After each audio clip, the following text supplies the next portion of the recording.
She thought she had control. She thought she was doing her job, but when Officer Linda Carson strikes a black driver during a routine stop, she learns the hard way that assumptions can destroy everything. The night had been quiet so far, the kind of shift Officer Linda Carson didn't mind. It was late, just past 10 p.m., and most of the traffic in this part of Columbus had slowed to a trickle. She sat in her cruiser, parked near an empty lot, watching the occasional car roll. By then she saw it, a sleek black sedan gliding through the intersection ahead. It was one of those expensive models, the kind that looked like it belonged in a CEO's driveway. Nothing about it seemed out of place except for one small thing: no turn signal. Technically, it was a violation, a minor one, sure, but still a reason to stop the driver, and maybe Linda felt like reminding people that rules were rules. She pulled onto the street, accelerating just enough to close the distance, a quick flick of her lights. The sedan's brake lights flared as it slowed, then smoothly pulled over to the side. Linda took her time, stepping out, one hand on her belt, the other adjusting her radio. The street was quiet. Only the low hum of street lights above and the occasional car in the distance as she approached the driver's side window. The glass rolled down with an almost deliberate slowness, and there he was, a black man, mid-40s, neatly trimmed, beard-tailored navy suit. He looked expensive, like someone who knew he belonged in a car like this. His hands rested calmly on the steering wheel, fingers barely twitching as he glanced at her. Linda felt something tighten in her chest. She didn't like the way he looked at her. Not nervous, not apologetic, just waiting license and registration. Her voice came out firmer than necessary. The man blinked once, then reached toward his glove compartment. Slow, controlled, like he already knew what she was thinking. "May I ask why I'm being stopped, officer?" His voice was smooth. Even Linda crossed her arms, failed to signal a turn back there. A beat passed, a quiet breath did I. Her eyes flickered over him. Something about his tone. It wasn't disrespectful, wasn't aggressive, but it was challenging in a way she didn't like. "License and registration," she repeated. He handed them over without another word, his movements steady. No shaking hands. No frantic explanation. She glanced at the ID, barely writing the name before turning it over. That attitude calm, confident, it irked her. "You live around here?" she asked. The man exhaled, through his nose. Barely a sigh, but enough to feel like a statement. "I don't see how that's relevant." Linda's grip on his ID tightened. She had been on the force for over a decade, long enough to know when someone wasn't taking her seriously, long enough to know when someone thought they could get away with something. She straightened, step out of the vehicle for the first time. The man's expression changed, his jaw, set his head tilting slightly. "Why I asked you to step out," a muscle in his cheek twitched. But he didn't argue. He just sighed, unbuckled his seatbelt, and pushed the door open. Linda stepped back as he stood. He was taller than she expected. Broad-shouldered, there was no tension in his stance, no aggression, but something in his presence made her pulse tick up a notch. She gestured toward the back of the car, hands on the trunk. The man exhaled through his nose, again, a slow, deliberate breath, before turning to place his palms flat against the cool metal. Linda's heart pounded. She could feel the shift. Now. The shift in power. This was her moment to remind him who was in charge. She reached forward, pressing a hand against his back, guiding him down just slightly. He stiffened, and that was when something inside her snapped, before she even thought about it, before she even registered what she was doing. Her palm struck his cheek, a sharp, stinging crack that echoed in the empty street. The man's head jerked to the side, his body freezing completely. Silence, thick, heavy. Linda's own breath hitched for a second. The world felt still. Then slowly he turned his head back to her. His face unreadable, his jaw clenched just once, before he took a steady breath, and then in the most controlled, deliberate movement, he reached into his jacket pocket. Linda's stomach twisted. He pulled out his ID, held it up. Nathaniel Grant. Her eyes flickered down, scanning the title, beneath his name. Chief of Police. Her superior. Linda's pulse roared in her ears. Her fingers went numb. The ground beneath her felt like it had just cracked wide open, and standing right in front of her, Nathaniel Grant just watched, but this was far from over. Linda felt her body lock up. It was like her brain refused to process what her eyes were seeing. Chief of Police, not just any cop, not just some desk officer or a detective from another precinct. Her boss. She had struck. Her boss. Nathaniel Grant still held up his ID, his fingers loose around the edges, but his expression didn't change. He wasn't angry. He wasn't demanding an explanation. He was just looking at her. And somehow, that was worse. Linda's breath came short. A dozen thoughts clashed in her head, none of them forming into words. She could hear her own heartbeat pounding like a drum against her ribs. Chief Grant. She stopped. There was no good way to finish that sentence. No excuse. That wouldn't sound desperate.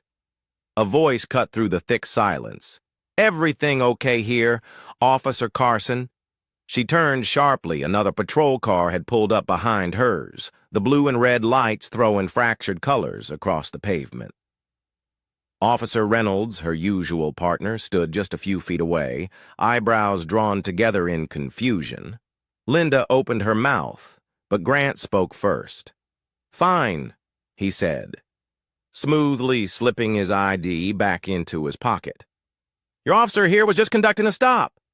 Reynolds glanced between them, his eyes narrowing. "Sir, I grant." Didn't look at him. His gaze stayed locked on Linda. "Am I free to go?" he asked. Linda hesitated, her fingers twitched at her sides. This was it. This was the moment. Say yes. Let him leave, hope. He doesn't file a report or double down, try to take back control. She wet her lips.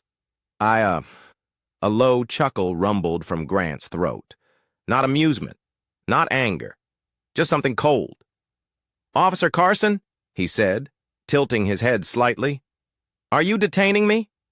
Linda felt the weight of Reynolds' stare, now confusion shifting to concern. He didn't know he hadn't seen what happened. The words burned her throat. "No." Sir Grant exhaled, slow and measured before glancing toward Reynolds. Good to see the department still has some professionals then. Without another word, he stepped back toward his car, slid into the driver's seat, pulled the door shut. Linda couldn't move as the black sedan eased back onto the road and disappeared into the night. But the moment the car was gone, Reynolds turned to her. "Linda, what the hell was that?" She felt her jaw clench. It was just a stop. Reynolds' brows furrowed. "Just a stop. You look like you saw a ghost. What did he say to you? Nothing that was the problem?" Grant hadn't said anything. No threats, no warnings, just a lingering silence that crushed her more than yelling ever could. She shook her head. "Nothing, forget it." Reynolds studied her for a second longer before exhaling. "I'll write up the stop, you good." Linda swallowed, was she? "Yeah." He hesitated, then nodded, heading back to his cruiser. Linda turned back toward her own, but as she reached for the door handle, she felt something heavy settle in her gut. Nathaniel Grant had let her walk away. No scene, no immediate consequences. But he wasn't done with her yet, and she knew it. Linda barely slept that night. She lay stiff in bed, staring at the ceiling, replaying the moment over and over, the way Grant had looked at her, the way he had let her go. No shouting, no threats, No immediate consequences. Just that silence, heavy, deliberate. It would have been easier if he had yelled, easier if he had pulled rank and humiliated her on the spot. At least then she would have known where she stood, but instead she was left waiting by morning. Her stomach was knotted so tight it hurt. She got dressed, her hands shaking as she buttoned her uniform. Maybe it would blow over. Maybe Grant had decided not to report it. Maybe her phone buzzed a single message from the precinct's Internal Affairs Department report to the chief's office. Immediately, Linda's breath caught in her throat. It was happening. She drove to the station in silence, her grip stiff on the wheel. As soon as she walked in, she could feel eyes on her. Officers, milling by the break room. The front desk clerk barely looking up. Nothing had been said yet. But she knew how these things worked. Word always got around. She took the elevator up, the seconds stretching like hours. The hallway to Grant's office felt longer than it should have. She forced herself to breathe as she reached for the handle and stepped inside. Grant was at his desk flipping through a file. He didn't look up, but someone else was already there. Captain Howard, a man who had been with the department for over 20 years, stood off to the side, arms crossed, face unreadable. The air in the room shifted. Grant finally looked up. "Officer Carson," he said evenly. "Sit." Her legs felt stiff as she lowered into the chair across from him. Grant leaned back, clasping his hands together. His face didn't give anything away. Calm, measured in control. Then, after a long pause, he finally spoke. "Tell me," he said, his voice smooth but firm. "How would you report last night's stop?" Linda swallowed a test. Her throat felt dry, routine stop for failure to signal. Grant nodded like he expected that answer and what happened next. Her pulse pounded in her ears. He wasn't raising his voice, wasn't pushing, just waiting. "Asked for ID." The driver was uncooperative. Grant's brow lifted just slightly. Uncooperative. Linda's jaw clenched. He questioned why he was being stopped. There was a beat of silence. Grant turned to Captain Howard. "Would you say questioning an officer is considered uncooperative?" Howard barely blinked. Not unless the driver refuses to comply. Grant's eyes slid back to her. "Did I refuse to comply?" "Officer Carson." Linda felt her hands dig into her thighs. "No." "Sir," Grant exhaled through his nose, nodding, and then her stomach twisted. The moment she had been dreading, she tried to keep her voice even. "I struck the suspect." Grant repeated, a sharp edge creeping into his tone. Linda didn't answer. Grant studied her, then leaned forward, elbows resting on his desk. "Why did you hit me?" "Officer Carson?" The question sank into her like a hook. Howard remained silent, his gaze heavy on her. Her lips parted, but the words didn't come. Grant's voice remained steady, but something cold sat beneath it. "Did you feel threatened?" "No, sir, did I resist?" "No, sir, did I insult you?" Linda's stomach churned. Grant held her gaze. "Then what exactly made you strike?" The room felt too small. The walls too close, her throat locked up. "You don't have an answer," Grant murmured. He didn't yell, didn't call her a racist, didn't say anything she hadn't already thought about all night. Instead, he let the silence crush her. Finally, Grant straightened. He took a breath, then slid a single piece of paper across the desk. Her heart stopped, a suspension notice. "You're off duty until further notice," he said simply. Linda's hands shook as she reached for it. "Chief Grant." But he was already standing, dismissed. Linda felt like she was sinking. She stood barely remembering how to walk. Her legs felt like they weren't attached to her body. She barely noticed Captain Howard opening the door for her. But as she stepped out, Grant spoke one last time. "We're not done." And she knew he meant it. Linda sat on her couch, staring at the suspension notice in her hands. She had read it over at least 10 times, but the words never changed.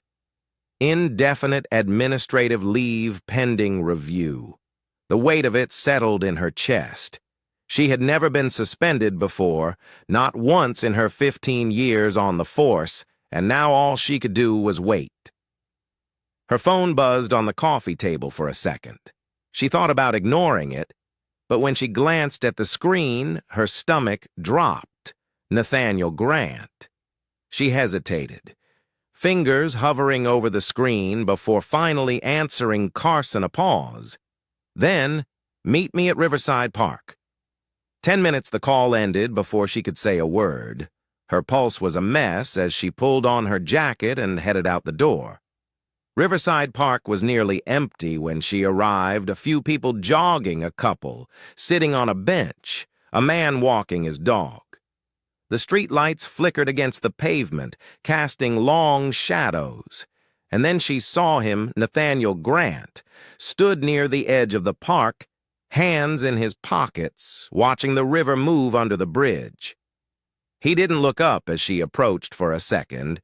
She considered walking away, but something about the way he stood there, calm, unreadable, kept her feet moving. She stopped a few feet away. "You called me?" she said. Grant nodded, still not looking at her. "Do you know why I didn't report you to?" "I myself." Linda swallowed. She had wondered why it had been handled so quietly. Grant finally turned to face her. "Because I wanted you to sit with it first. Feel it." Her jaw tensed. "I do." "No, you don't." His voice was level, but the weight behind it was undeniable. "Not yet." Linda crossed her arms. Then, "What is?" This Grant studied her for a long moment before nodding toward a bench. "Sit." She hesitated, but something in his tone made it clear this wasn't a request. She sat, he followed, resting his elbows on his knees, staring out at the water. Then he spoke. "You ever been pulled over?" Carson Linda blinked. "What a routine," Stop Grant clarified. "Ever had a cop flash their lights at you, ask for your license, ask you where you're going?" She shook her head. "I mean, maybe once or twice," Grant exhaled through his nose. "I've lost count." Linda's stomach tightened. "Every city I've lived in." He continued. "I've had cops stop me, ask me why I was there, even in my own damn neighborhood." Linda didn't know what to say. Grant leaned back. "Against the bench, you hit me because you were frustrated, but ask yourself, why was I frustrating you?" She knew the answer. She just didn't want to say it. "Grant didn't let her off the hook because I didn't act afraid of you." Her chest felt tight. "You expected me to be nervous, to scramble for my wallet, to act like I was guilty of something," Grant said, watching her closely, "and when I didn't, when I stayed calm, it made you mad." Linda's throat felt dry. Grant shook his head. "You don't see it, do you? You don't see how deep it runs." She clenched her jaw. "I'm not racist," Grant finished for her. "Maybe not. But what do you call it when you assume someone's a threat just for existing?" The words hit hard for a long time. Neither of them spoke. The sounds of the river, the distant hum of the city filled the silence. Finally, Grant sighed. "I didn't ask you here to tear you apart. I asked you here because you've got a choice to make." Linda frowned. "What choice?" Grant turned toward her, his expression unreadable. "You can walk away from this and tell yourself it was just a mistake." His voice was quiet, but there was no mistaking the weight behind it. "Or you can sit with it, really. Sit with it and ask yourself why it happened." Linda looked away, staring at the water. Grant stood. "When internal affairs calls you back in, they're going to ask if you've learned anything." He took a step back, Figure out what your answer is going to be. And just like that, he walked away. Linda sat there watching his back disappear into the night, and for the first time since the stop, she let herself feel the full weight of what she had done. But this wasn't over yet. Linda spent the next 3 days drowning in silence. Her phone barely rang. No calls from the precinct. No texts from her usual work friends. No updates. It was as if she had been wiped clean from the department overnight. She should have been relieved, should have been grateful for the time to think, but thinking was the problem. Nathaniel Grant's words stuck to her like oil. You can walk away from this and tell yourself it was just a mistake, or you can sit with it. She had told herself she wasn't that kind of cop. She had never been reckless, never let her emotions control her. But that night she had. And now the weight of it wouldn't let go on the 4th day. The call finally came. Internal Affairs report. In Linda's hands were clammy as she gripped the wheel, driving to the station. The sun was out, but it did nothing to shake the chill in her gut. As soon as she stepped inside, she felt the eyes again, officers at their desks, a few glances exchanged in hushed conversations. They knew she kept her head down as she made her way to the conference room. The door was already open inside. 3 people sat waiting. Captain Howard and an investigator named Harris, and Nathaniel Grant. He didn't look at her as she stepped in, just kept his hands folded on the table, staring at the file in front of him. Linda swallowed hard and sat. Harris leaned forward. Officer Carson, let's talk about the stop from last week. Her throat was dry. Yes, sir. According to your statement, Harris continued flipping through the papers. You pulled the driver over for a failure to signal. Is that correct? Yes, sir. Harris nodded. And at what point did you escalate to physical force? Linda's stomach twisted. She could feel Grant's presence across the table, his silence just as loud as the question itself. She swallowed. I struck the driver after asking him to step out of the vehicle. Why the word landed hard. Linda had rehearsed this in her head 100 times, but every excuse, every justification suddenly felt hollow. Her lips pressed together. I lost my temper. Captain Howard shifted in his chair. Harris's brow lifted slightly, as if he hadn't expected her to say it so plainly. Harris flipped to another page. You wrote here that you felt the driver was being uncooperative. Linda's hands curled into fists under the table. She exhaled. I assumed he was resisting when he wasn't for the first time. Grant looked up. Their eyes met. Assumed, he repeated. Linda felt the weight of that word. Silence stretched between them. Then Harris cleared his throat. Chief Grant, do you have anything to add? Grant sat back in his chair. He studied her for a moment, then exhaled. Not yet. Harris closed the file. Officer Carson, here's where we are. You've been on the force for 15 years with no prior disciplinary action that works in your favor. However, this was an unjustified use of force. That's not something we can ignore. Linda felt her pulse pick up. Harris continued. You are looking at a minimum suspension of 60 days without pay. Additionally, you'll be required to attend de-escalation and bias training. A second offense of this nature will result in termination. Linda let out a slow breath. It wasn't good news, but it wasn't the end either. She nodded. Understood. Harris stood gathering his files. We'll finalize the paperwork. You're dismissed. Linda rose from her seat, but Grant didn't move. He watched her, his expression unreadable. Then just as she reached the door, he finally spoke. Carson. She stopped. Grant's voice was calm, even, but there was no mistaking the weight behind it. This isn't over. Linda didn't turn around. She just gripped the doorknob, forcing herself to breathe, because deep down she knew he was right, and the real work hadn't even started yet. Linda sat in her car outside the station, gripping the steering wheel so tightly her knuckles turned white. 60 days. No pay bias training could have been worse, should have been worse. She had expected anger, resentment, maybe even relief that she hadn't lost her job completely. But none of those emotions came. Instead, there was something heavier, something she had been avoiding since the moment Grant locked eyes with her that night. Shame. She had assumed she had reacted.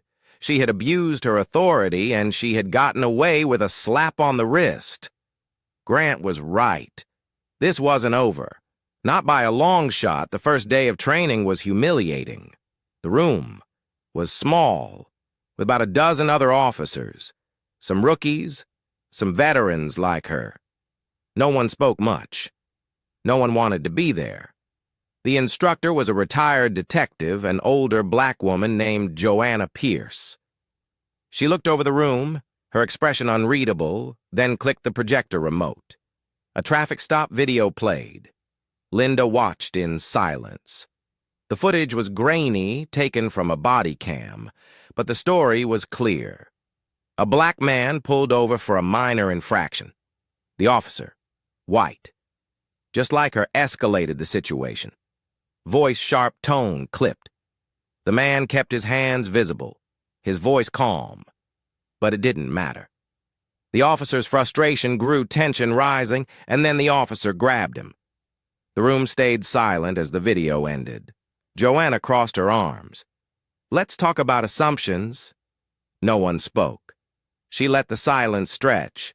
Then she turned her eyes, locking onto Linda Carson. She set her voice. "Even what did the officer see when he pulled that man over?" Linda's throat tightened. She knew the answer. "He saw a threat," she said quietly. Joanna nodded. "And what did you see when you pulled over?" "Chief Grant." Linda's breath felt heavy. The words came out barely above a whisper, a threat. Joanna tilted her head, and Linda swallowed. No, Joanna leaned forward slightly, her voice softer now. "Then where did that idea come from?" The question burned through her. Where had it come from? Was it the way she had been trained? The subtle messages picked up over the years, the idea that certain people in certain places didn't belong. Linda had spent her whole career telling herself she wasn't biased, that she treated everyone the same. But that night with Grant had proved something she didn't want to admit.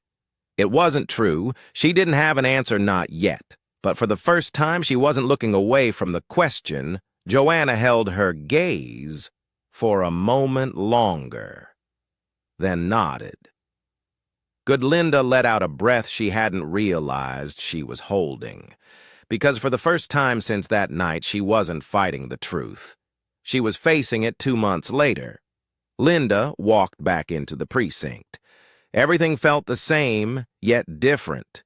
The station hummed with the usual noise, phones ringing, boots against tile, the low murmur of officers exchanging reports.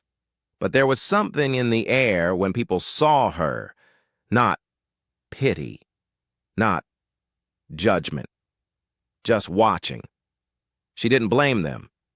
She made her way toward her desk, setting her things down. But before she could sit, a shadow passed by Nathaniel Grant. He didn't stop, didn't say anything, just walked toward his office. But then right at the door he hesitated, turned his head slightly. "Carson?" She stiffened, "Sir." A pause, then "Welcome back." Linda swallowed. "Thank you, Grant." Nodded once, then stepped inside his office, shutting the door behind him. And for the first time in weeks, Linda breathed. She had been given a second chance. What she did with it was up to her. Prejudice isn't always loud. It doesn't always come with slurs or open hatred. Sometimes it's quiet. Sometimes it's just assumptions, split-second decisions based on nothing but fear and conditioning. The question isn't whether or not it exists. The question is whether or not you're willing to face it. And if you are, what will you do about it? If this story made you think, share it. Let's have the conversations that actually matter.